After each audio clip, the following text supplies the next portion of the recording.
এই ৩ দফা দাবি প্রধান উপদেষ্টার তরফ থেকে যে কোনো একজন উপদেষ্টাকে এখানে এসে নিতে হবে। তারা যদি এখান থেকে অনুলিপি আসতে না পারে নিতে, তাহলে কিভাবে আমরা যেতে হয় সেই যাওয়ার ব্যবস্থা করব।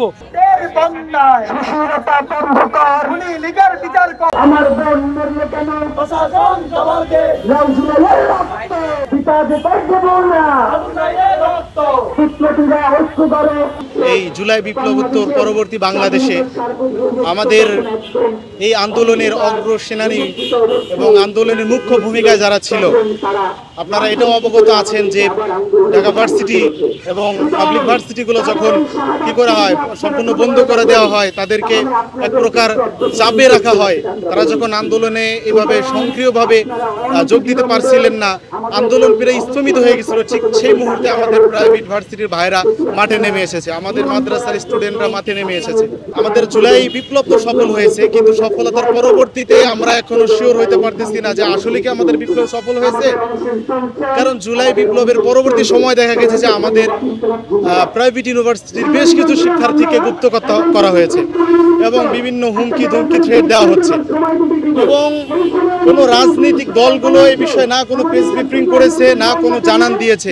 গত বেশ কয়েকদিন যাবৎ যারা জুলাই আন্দোলনের ফ্রন্টলাইনে ছিল, এমন বেশ কয়েকজনকে আওয়ামী সন্ত্রাসীরা হত্যা করেছে এবং বেশ কয়েকজনকে আহত করা হয়েছে এবং অনেককেই তারা ফোন করে মৃত্যুর হুমকি দিয়েছে। এটা আসলে বাংলাদেশের সব মানুষের জন্য এটা আশঙ্কাজনক। তার কারণ হচ্ছে এই যে গণ অভ্যুত্থান হইল, এই গণ অভ্যুত্থানটা মূলত ছাত্র জনতার ঐক্যের মাধ্যমে হয়েছে। তো এই গণ অভ্যুত্থানে যারা নেতৃত্ব দিয়েছে তাদের যেমন এখন জীবনের নিরাপত্তা নাই। তো দেখা যাচ্ছে যে এখন মারা গেল 5 জন, কয়েকদিন পরে এরকম যারা ফ্রন্টলাইনে ছিল এরকম সবাইকে তারা আস্তে আস্তে ধরবে।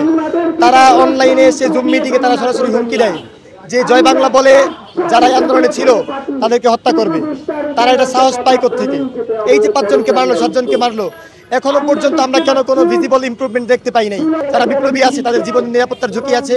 আমরা এখানে এসেছি মূলত প্রধান উপদেষ্টার বাসভবনের সামনে অনশনের জন্য, এই দাবিতে যে যাতে করে জুলাই বিপ্লবের যারা অংশীদার ছিল তাদের নিরাপত্তা নিশ্চিত করে এবং অতি দ্রুত যারা মারা গেছে তাদের হত্যাকারীদেরকে গ্রেফতার করে।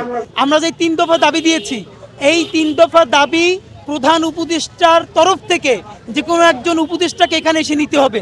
এখানে যদি 5 জন লোক শুয়ে থাকে, এই 5 জনের কাছ থেকে এসে দেখতে হবে। কারণ সিনেপ্লেক্সে গিয়ে ঘন্টার পরে ঘন্টা সিনেমা দেখাচ্ছে, জুলাই যোদ্ধা বিপ্লবী একজনের কাছ থেকে অনুলিপি নেওয়া সম্মানের। উপদেষ্টা আজকে সম্মানিত হওয়ার দিন, তারা যদি এখান থেকে অনুলিপি আসতে না পারে নিতে, তাহলে কিভাবে আমরা যেতে হয় সেই যাওয়ার ব্যবস্থা করব। আমরা এখানে শুয়ে থাকবো, আমরা কোনো মারামারি কাটাকাটি করতে পারবো না।